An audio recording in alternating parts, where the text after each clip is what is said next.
Hi, welcome. My name is Nicole, and I am here with a message. I wanted to come and tell you today that the enemy is trying to silence you. And I need you to know that there's a time to be silent, but then there's a time to speak out. And the enemy has been trying his best to confuse the two.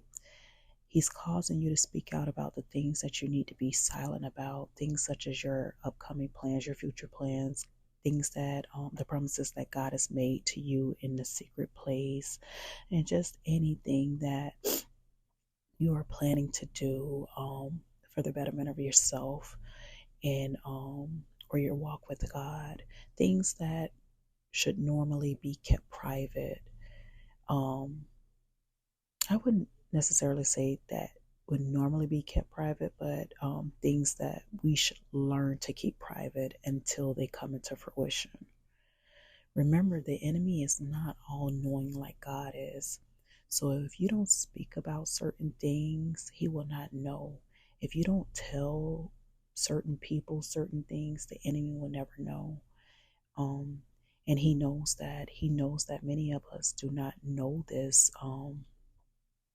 He knows that we don't, many of us do not know that. So he uses our ignorance against us. But I've come to tell you today that even though you are excited about the things that are on the horizon for you, telling everyone may not be the route you want to take until it comes to pass, until it manifests.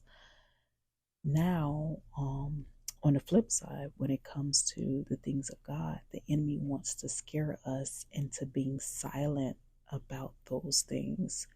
Anything that will bring God glory, the enemy wants to convince us that we should be silent and keep it to ourselves, that we shouldn't let anyone know that God did it for us. He deceives us into taking the credit and the glory from God and giving it to ourselves.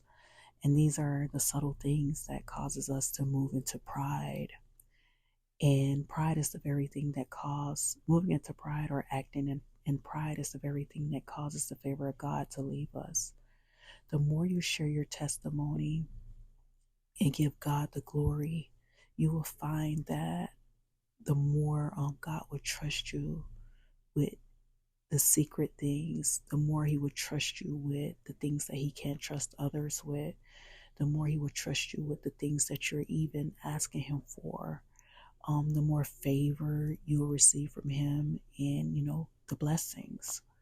So I just came here to let you know that the enemy wants to silence you, but that serves no one because that serves no one but him. So speak up, tell your testimony, spread the gospel of Jesus Christ. But remember, your testimony is speaking on something that happened after it came into fruition, or speaking of good news after it come into fruition.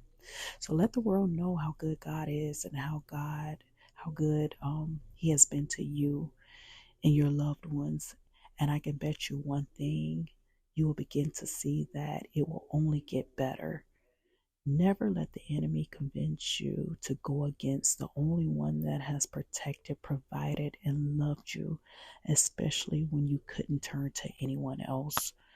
So, I hope this message resonated with you. I felt that this needed to be said, and I pray that you would, that it blessed you and that you would take heed to it. And until next time, you have a good one.